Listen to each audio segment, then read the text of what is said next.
Three, two, one. Jamestown Caliph on Twitter.com. We're going to go and quickly talk about national news and what's going on, the international and the national. And I'm going to just go with my references with watching a little bit of Fox News. I'll watch like maybe a minute of CNN before they say something that I can't watch it anymore. And then I'll flip it on MSNBC to laugh at Brian Williams because all those guys completely got it wrong with the collusion and the obstruction for the last couple years, nonstop before the report came out, just automatically putting the guilt on President Trump. Now, on the other end of the media, while the liberal media goofed up on the collusion and no obstruction case, the other media, the Fox media, I guess they call it the right-wing media, they in their own way also goof up on a lot of news. And what I'm noticing on the international front is a lot of things are being left out of what's really going down in the world. Now we're going to start off really quick with the big two situations that are going on. And the first one is Venezuela.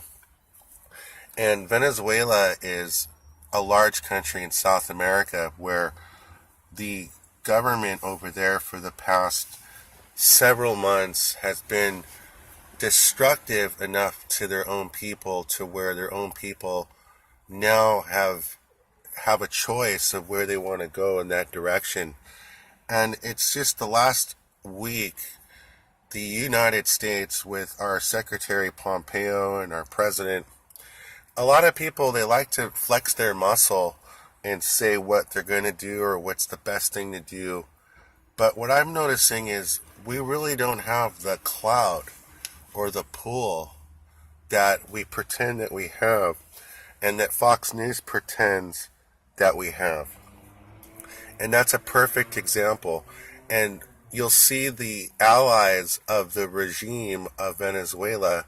It's China, Russia, Iran, Syria. You'll start to notice a pattern here of the countries that are supporting, and Mexico. Ironically, Mexico was in the red, supporting not to change governments or the people to have their right to change governments in whatever means what they're doing. A lot of information is really bad on Venezuela. But what we do know is electricity's been cut off and people are very hungry. And when it gets to that point, then their own people have the legal right to do what they need to do to protect themselves and their humanity. Most of the people have left the country rather than take it on or get rolled over by a tank. Now, the next situation is Syria. Now, Syria has been a 7-year process of proof that whether it's the Obama administration or the Trump administration, neither of our governments have any clout or any pull of them what's going on in Syria. And the proof is when this situation was starting at the 25,000 civilian killed mark, that was an opportunity to show the pull, be strong, and have it cease right there. This is right before the elections when Obama was reelected. The problem is when it comes to the United States interfering, they call it. I don't like to use the word interfering because interfering is because of the Iraq War and the correlation between the attacks on September 11, 2001 in New York and Washington had anything to do with going to war in Iraq. And because George Bush said they did not, then whatever happened in that war then is always going to be questioned. And what that did to our Army and our Marines was, in the long run, any time that we need or we are voted by the United Nations to assist in a humanitarian mission, not interfere, but for human reasons, go assist because we're strong and we do have clout, it's always going to be questioned, well, the Iraq War, etc., etc. And that was the big mistake of Mr. Bush, having the correlation between 2001 and 2003, and then Colin Powell saying that the WMDs were in Iraq.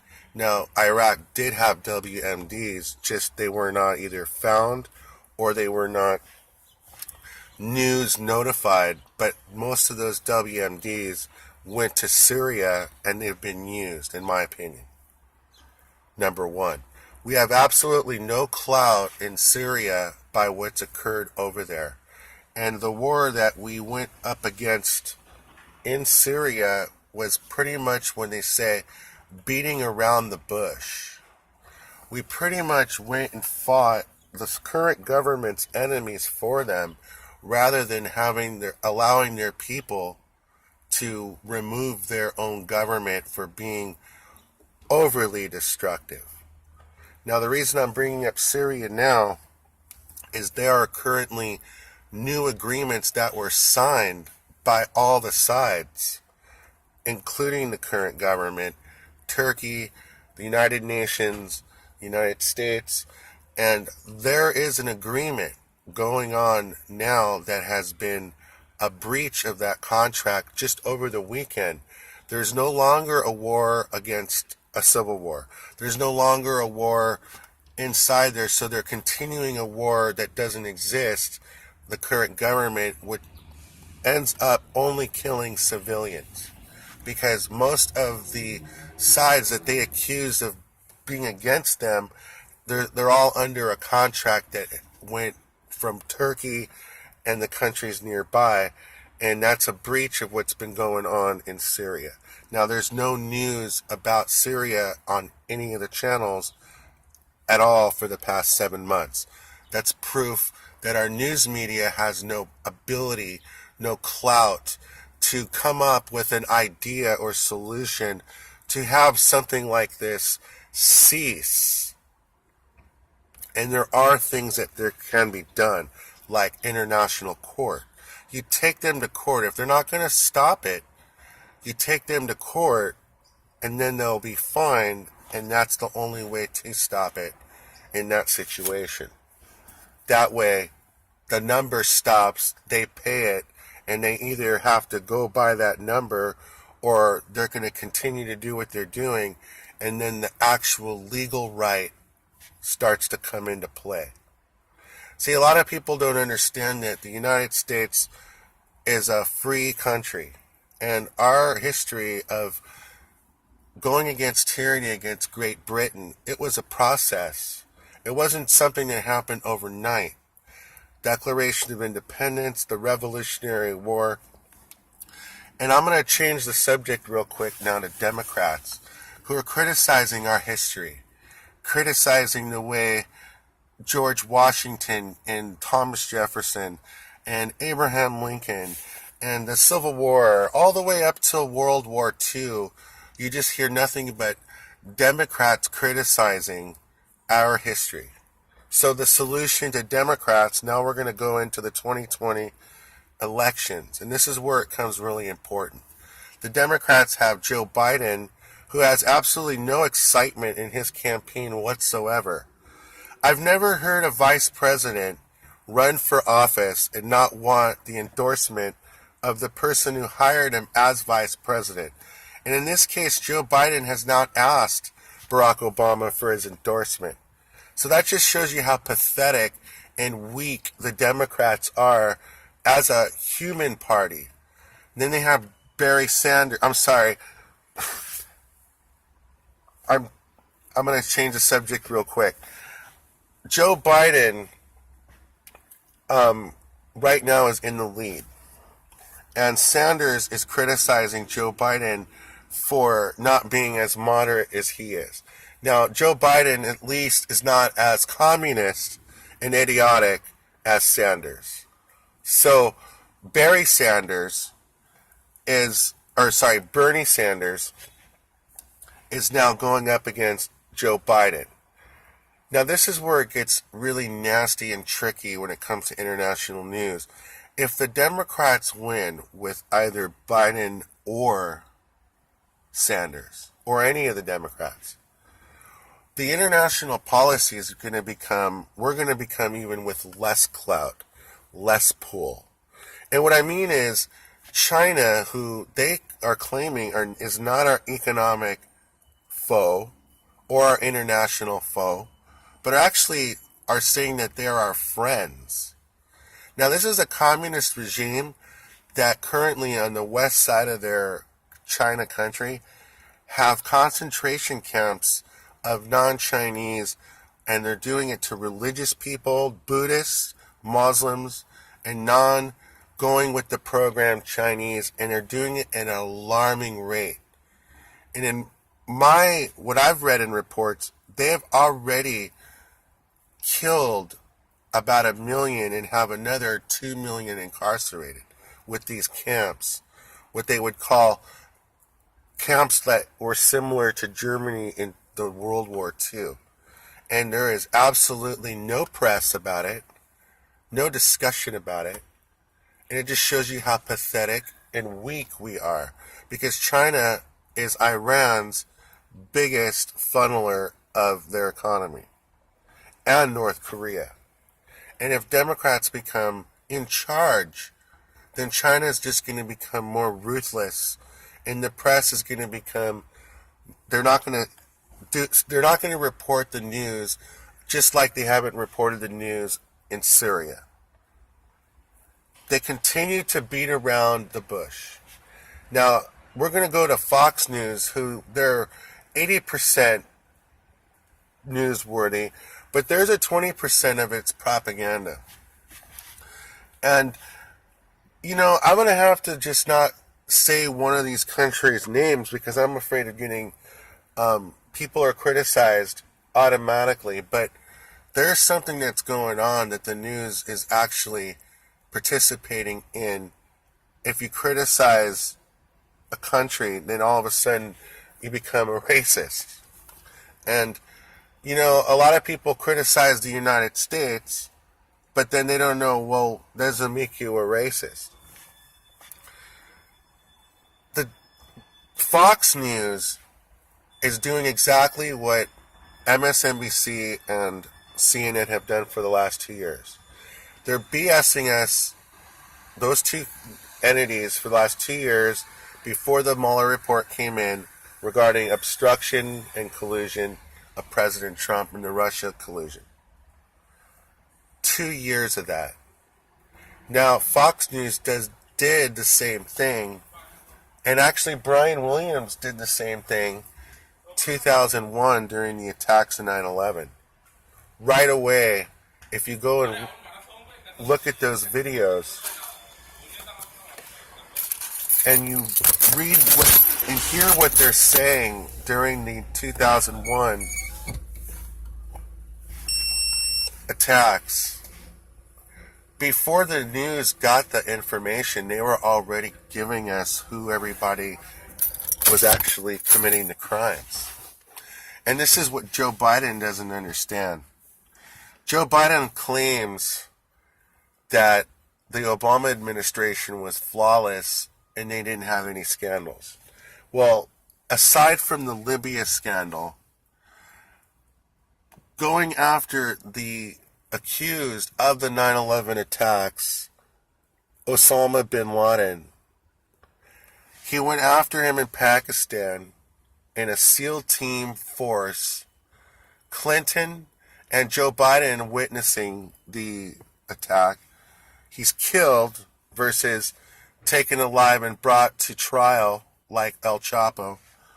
So he's killed, but because President Obama wants to have some religious sympathy, instead of bringing his remains to the U.S. to identify the accused and have his body here, they dump him in the ocean. Now, Joe Biden, my question is,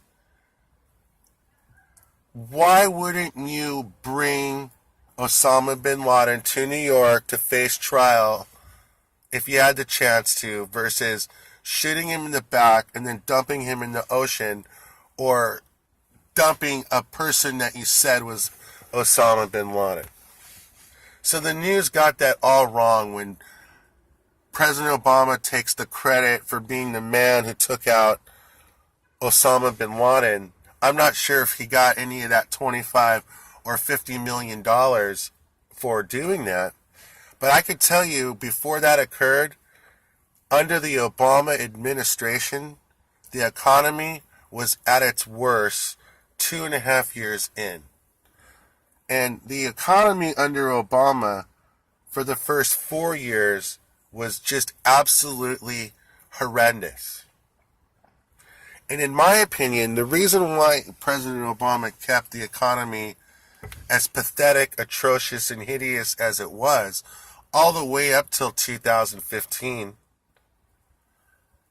was because by having the economy poor, then that would prevent immigration coming in from Mexico, Central America into Mexico, because people wouldn't want to come here.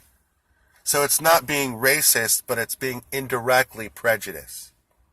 And trust me, that's why the Democrats under Obama had their system to where a lot of people were not working. And their government agencies or leaders were causing companies to either move and people would lose their jobs, or they would use things like eminent domain and force people to sell their businesses. And Republicans did the same thing. I can name you one Republican in Orange County that is still the mayor, who, because the press, our press, is just as hideous without any clout and no pull whatsoever, just like our policy in the United States. We have no pull.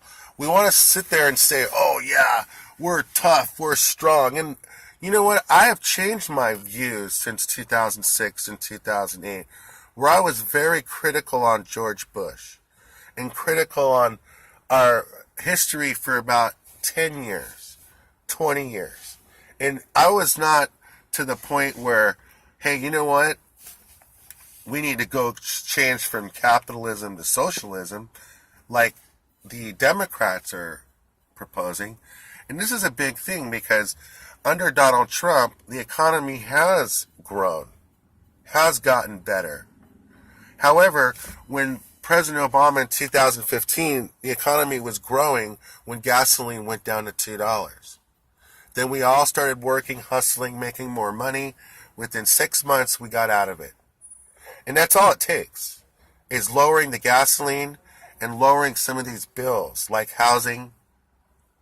That's the number one issue in the United States, not talked about on any of the news channels. None of them. It is the number one crisis. There's no low-income housing developments being built. There's no rent that's $1,000 a month for a one bedroom anywhere. And $1,000 is a lot of money. You still got to show $3,000 to qualify for that. There's all these easy ideas to change the nasty crises that we have, and the politicians don't do it. They either aren't smart enough for this video or smart enough to come up with an idea to solve some of these solutions, or they're just like their leaders currently now. They flex their muscle and they have no clout when it comes to making a difference. Sure, they have clout to take a businessman who runs for president that's not a politician, and if he wins an elected official legally without going through the Senate or Democrat, then they want to go after him to all the way down in so many avenues. This is what's going on with Donald Trump. Whether you like Donald Trump or you don't like Donald Trump, it is not right what's going on. The Democrats and how they're just going right at him in his personal life, in his earnings and all of that. It's just not right, because they can do that to anybody And they do that to anybody.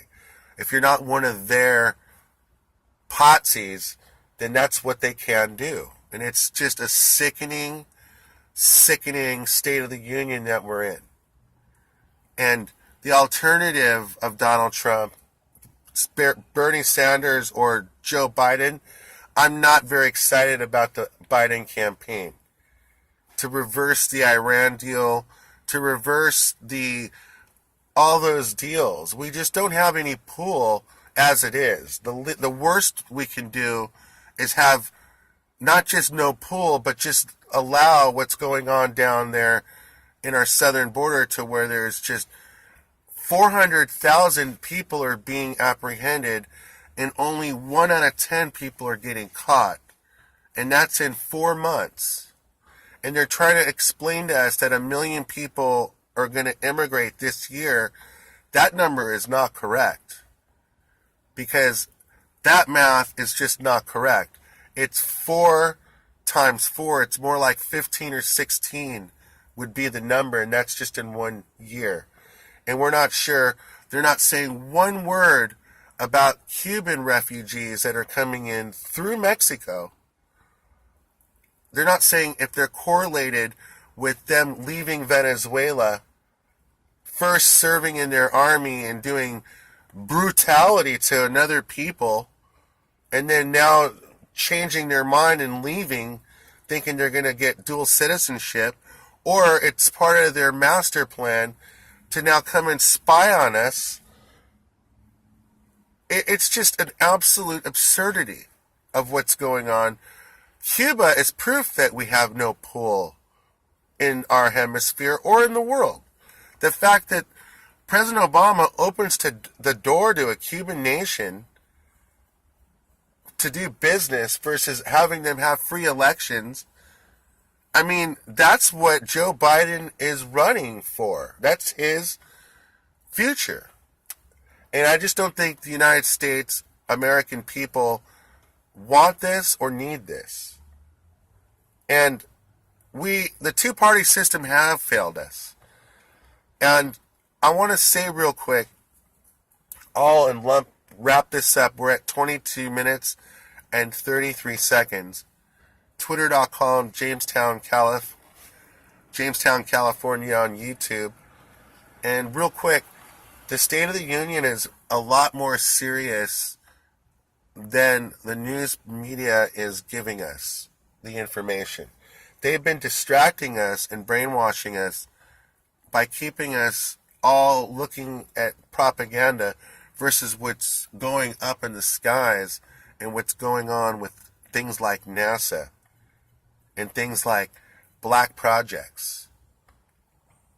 Now, I'm going to say real quick that whoever says that chemtrails is a conspiracy, it's already online. There's a lot of videos. I see it every day here in Southern California, where property taxes are very high. People buy a house here and they're paying $6,000 to $8,000 to $20,000 a year to the state in property taxes, and then they're breathing this crap that's coming in from the sky. It's coming down every couple days. Now, you tell me if that makes any sense. And these are the people that are working, paying big bills, insurance, utilities. And if you cannot maintain those big bills, then you get down to the rent. If you can't maintain the rent, then you have to have a roommate. If you can't maintain the roommate, then you got to start looking for a room. And then when you're not able to find a room in between places, and you don't qualify, something's wrong with your credit, then you're stuck. You don't have a place to live. It might start with 1 day, 2 days, 3 days. You're still looking for a house. This situation, our economy, whether it's good or not good, housing is ridiculously high.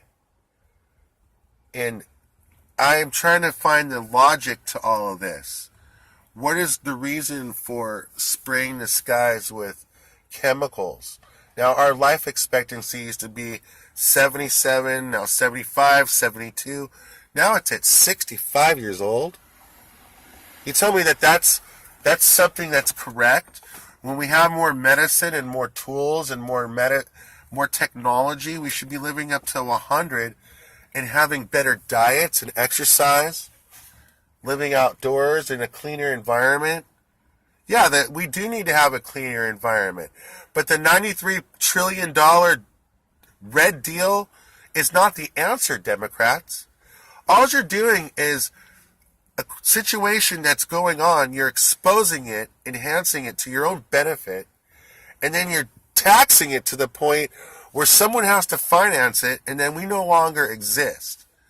I mean, the idiocy of a $93 trillion ticket for a Green Deal just shows you how unintelligent the elected leaders are who support that deal. Because hear me, I can come up with a deal for 5 to 10 trillion to pay off our national debt and change the way we do things completely, and we're still going to be able to eat at In-N-Out hamburgers without having this extreme situation. And you guys got it all wrong. And every time we try to help people, you take our ideas, you reproduce them, you throw us out of the picture, you want the credit, and then you're not able to solve the problem. That's the state of the union. We are in a fascist country. It's a capitalist, fascist, socialist economy because we continue to deficit spend. Our national debt continues to go up. Yeah, the economy's doing great, but we've been doing record deficits. No one ever talks about that on Fox News. The economy is flourishing so much, but the deficits have been going up so much that there's not been a single nickel applied to the national debt since the Trump administration's gone up. So when I started complaining about this, I believe it may be 5 or 6 or 7 trillion, then at 11 or 12 trillion. Now we're at 22 trillion. You guys just do not have the answer to solving the problems economically. You could start by lowering the gas to get it down to $1 and $2. You could start by having cars being sold that are hybrids already and not charging us an extra 10 grand. Cars that we can afford. Cars that we can convert, maybe to go camping in case people need to stay in a place and have campgrounds and you pay a $5 or $6 toll to stay there for a day or two and have a guard there that you're paying there for emergencies. There's a lot of things you could do. I mean, it's ridiculous what's going on and how people are attacking people instead of trying to help people. Real quick, you see a person's, and we're talking about the homeless situation, and I hear New York City has a work program where they go and they're sweeping the streets, they're getting paid, they get a little money in their pocket, and then they could find an apartment or something, or a rent. That is the honest to God best idea possible. My idea was, we live in Orange County. We have a lot of people that are in situations, they're not mentally ill, all of them. Some of them are. Some of them are suffering from drug abuse, but half of them are not. Half of them are that way because they've been that way and treated without dignity so long. There's not one street with a business that they could go and take a shower. There's laundromats, but no places they could take a shower. Not one. So, you want to give money away, but you're not giving money to the people that need it most. You have these people, you get them on a bus. They could go down to Hemet or Stanton or another city, and they could pick oranges and work for 6 or 7 hours for $15 an hour. They get $400 or $500 a week. You're taxing them. Within a month, they'll have a few $1,000s. And then you provide low-income housing. And that solves the problem on the individual basis overnight. Work programs for people that are in that situation. We need more of that. That is our State of the Union. These are our biggest crises, the things that matter here in the United States. We're pro-life. Pro-life is the number one issue that we need to discuss, and now we're going to go that in our next take. Thank you very much. YouTube.com, Jamestown Calif. On Twitter, Jamestown Calif. YouTube, Jamestown, California.